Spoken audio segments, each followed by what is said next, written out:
So I want to talk a little bit about sleep because yesterday was my kids' first day back in actual physical school. So it was the first day that they all had to get up at 6:30 in the morning and go back to their old schedules. We haven't been on this schedule because even with e-learning, we weren't on this schedule since the beginning of March. It is now the end of August. And so for nearly 6 months, my kids have not needed to wake up that early in the morning. So yesterday I picked the kids up from school and they all had a great day. They were all in very good moods, but they looked exhausted. And when we got home, my son, who is in middle school, he went to his room and fell asleep. And I had washed sheets, and so their sheets were folded on their bed. Their blankets were folded on their bed. They had to make their beds when they came home. He literally fell asleep on the mattress without sheets or blankets and just passed out cold. He woke up to eat dinner and then went back to sleep, which is exactly what his body needed. And it reminded me and made me really want to do a video on sleep at this point, because if you are going back to work and you've been working from home, or your kids are going back to school, or you're a teacher and you're back in school, you're on a different schedule. And there is an adjustment period to being on a different schedule. And you need to make sure that sleep is your priority. Last week we had the team in town, and I have a very strict sleep schedule. And every day last week that we had people here, we worked until late, we hung around, we socialized, and so we were up late. And then we would get up early the next morning and get back to work. So I didn't get the amount of sleep that I am accustomed to and that my body needs. The average adult needs between 8 and 9 hours of sleep per night. Anything less than 7 hours is considered sleep deprivation. It is not healthy. And as many of you are going to tell me, I do well with 5 or 6 hours of sleep, I feel fine. You're not. Because what's happening is your hormones are breaking down, you're losing muscle, your immune system is weakened. You have got to get somewhere between 8 and 9 hours of sleep per night.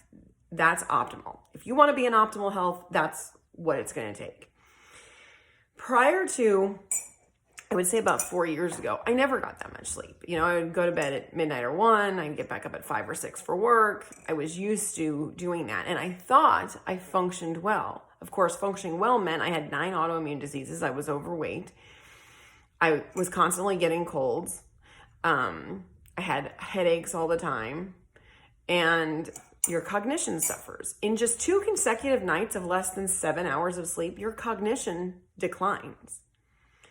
If you have anxiety, it's impossible for your brain to function properly when it doesn't have the time in REM to go through your memories and store them adequately. So while there is an element of anxiety that is caused by leaky gut, and an element of anxiety that is caused by a lack of specific micronutrients, there is also an element of anxiety that is caused by a lack of sleep that lowers cognitive ability. See how these things come together and they don't stand alone? There's nothing that just stands by itself. That's why we take a holistic approach. That means the whole body. That means the interior of you, the exterior of you, and how you live your life. It all matters. Those epigenetic factors are thousands of times more important on a day-to-day basis than your genetics are. So in what happened yesterday with my son, what I realized was we hadn't really talked about making sure you're going to bed early. If you've got to get up earlier, you've got to move that bedtime up earlier. And that's hard to do because you're not going to feel tired.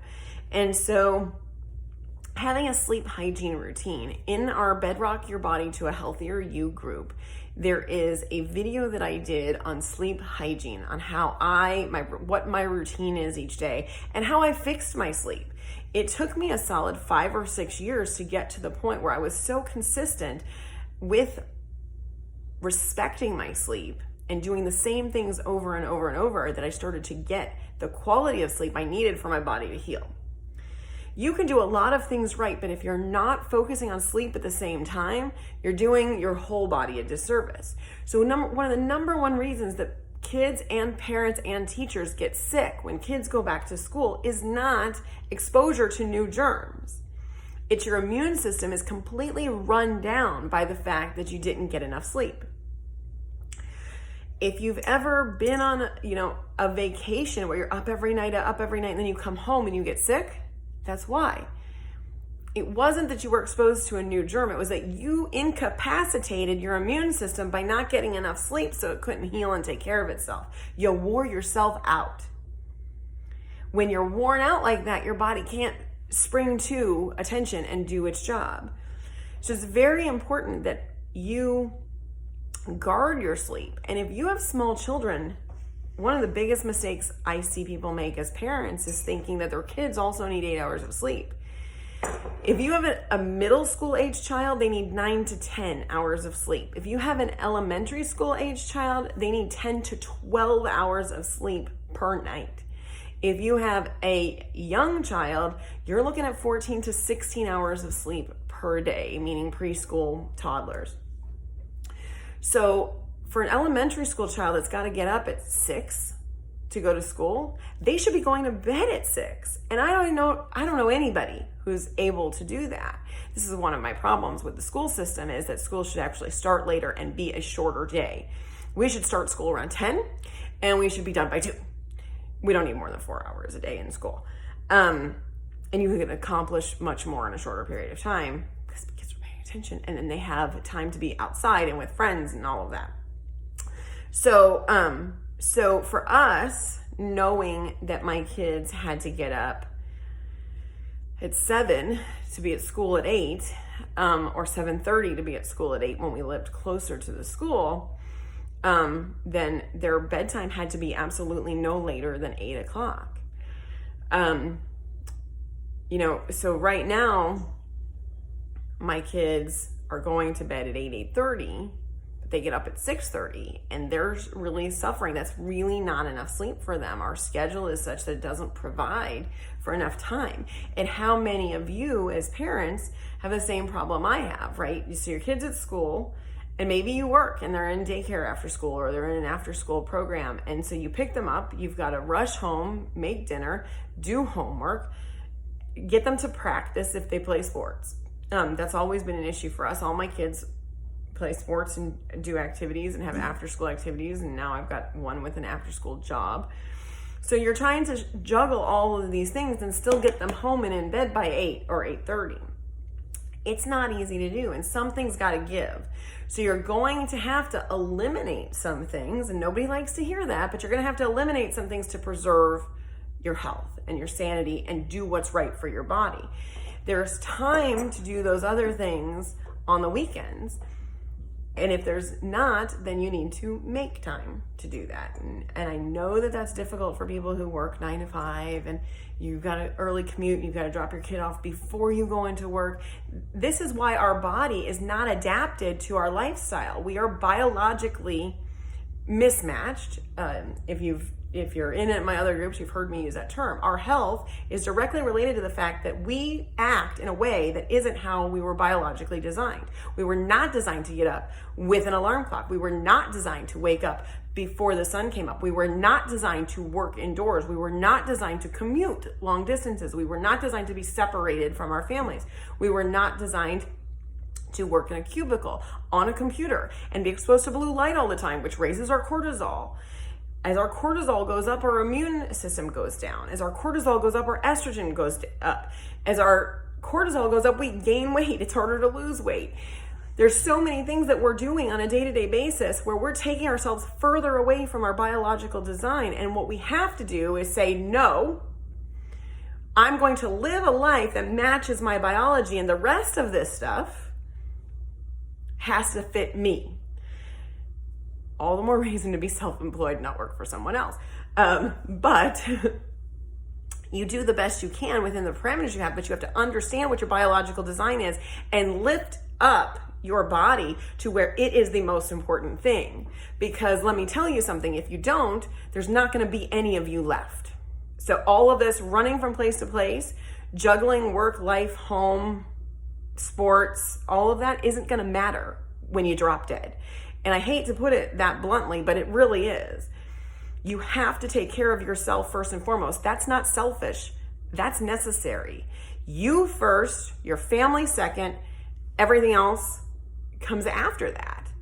And that may mean tweaking your schedule. It may mean a hybrid schedule. It may mean starting your own business. I don't know what it means for you, but I know that you have to look at how biologically mismatched you are to your environment.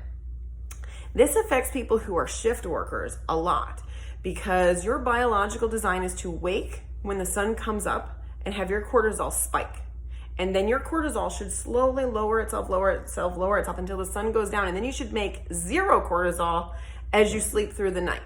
You can't make cortisol and melatonin at the same time. You can't fall asleep if your cortisol is high. You shouldn't watch television or be exposed to any artificial light for 2 hours prior to your bedtime. Okay?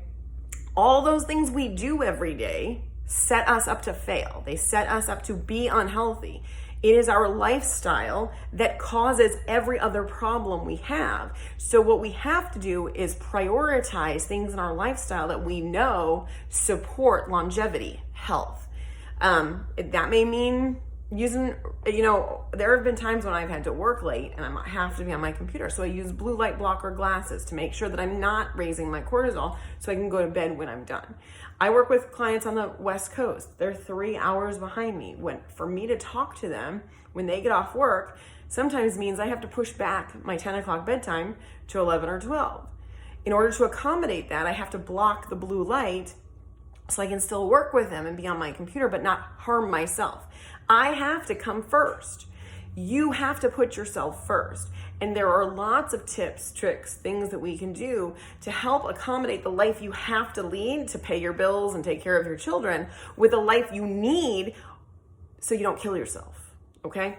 And those are the types of things that our team works with people on, not just food, not just supplements, it's absolutely everything about your lifestyle from the moment you wake up to the minute your head hits the pillow that we know about you that helps us help you live your best life every day of it. Okay? I hope you guys have a great day. We'll talk soon.